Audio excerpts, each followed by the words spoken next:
Assalamualaikum warahmatullahi wabarakatuh. Selamat pagi anak-anak. Sehat semua?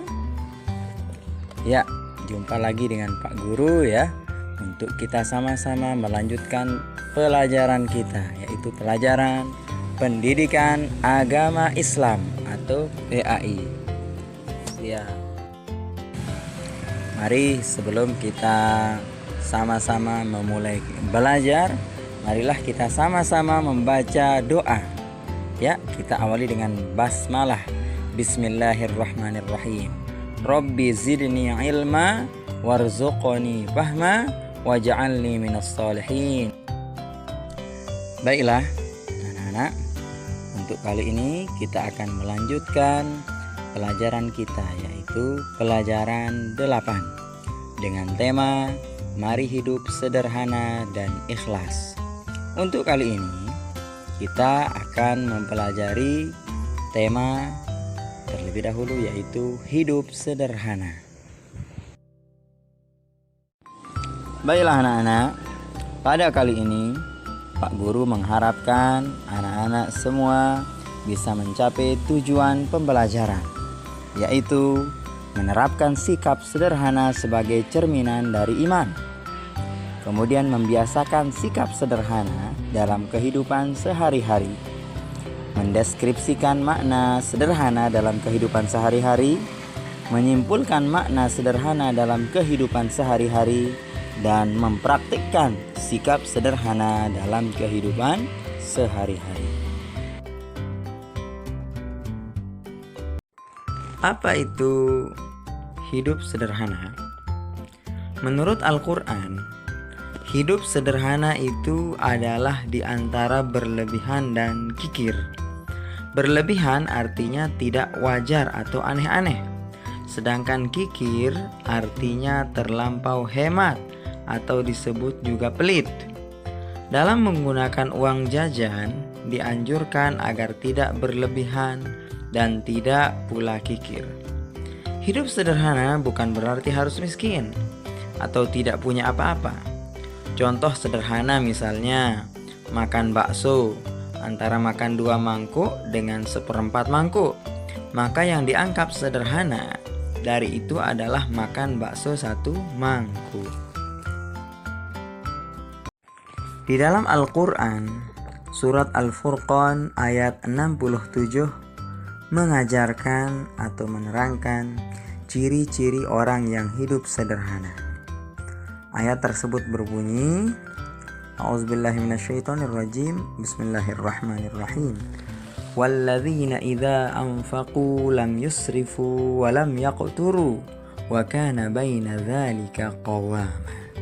Artinya, dan termasuk hamba-hamba Tuhan yang Maha Pengasih, yaitu orang-orang yang apabila membelanjakan harta, mereka tidak berlebihan dan tidak pula kikir, akan tetapi di antara keduanya secara wajar. Quran surat Al-Furqan ayat 67. Sebagai suri toladan bagi kita, yaitu Nabi kita Nabi Muhammad SAW, maka sepantasnya kita mengikuti atau berpedoman kepada beliau Sallallahu Alaihi Wasallam. Meskipun Nabi kita Nabi Muhammad Sallallahu Alaihi Wasallam seorang Rasul dan pemimpin yang memiliki pengaruh dan kekuasaan, namun ia selalu hidup sederhana dan menghindari hidup mewah dan boros. Menurut riwayat, Nabi Muhammad SAW selalu tidur beralaskan sehelai tikar, dan kalau ia terbangun dari tidurnya, terlihat ada bekas tikar di pipinya. Begitu sederhananya kehidupan Nabi Muhammad SAW, tapi ia sangat mulia di hadapan Allah Subhanahu wa ta'ala. Mampukah kita seperti Nabi kita tersebut? Keuntungan sederhana antara lain sebagai berikut. Yang pertama, orang yang hidup sederhana berarti telah mengamalkan ajaran agama atau perintah Allah Subhanahu wa ta'ala, dan orang tersebut akan mendapat pahala. Kemudian, orang yang hidup sederhana berarti telah mampu melawan godaan setan yang mendorong hidup boros. Kemudian ketiga, orang yang hidup sederhana biasanya rendah hati dan disenangi oleh banyak orang. Kemudian orang yang hidup sederhana tidak akan ditimpa penyakit resah, gelisah. Dan orang yang hidup sederhana tidak akan pernah mengambil harta orang lain. Ya anak-anak, poin selanjutnya adalah mari perhatikan dan bacalah dengan sungguh-sungguh Quran surat Al-Isra ayat 27 berikut ini. Mari Pak Guru bacakan dulu ya. A'udzubillahi minasyaitonirrajim. Bismillahirrahmanirrahim. Innal mubadzirina kanu ikhwanasy syayatin wa kana asy-syaitanu lirabbihi kafura. Artinya, sesungguhnya pemboros-pemboros itu adalah saudara-saudara setan, dan setan itu adalah sangat ingkar kepada Tuhannya. Quran surah Al-Isra ayat 27. Menurut ayat 27 surat Al-Isra di atas, pemboros adalah saudara setan, sedangkan setan sangat ingkar kepada Allah Subhanahu wa ta'ala. Berarti orang yang suka boros adalah orang yang ingkar kepada Allah Subhanahu wa ta'ala.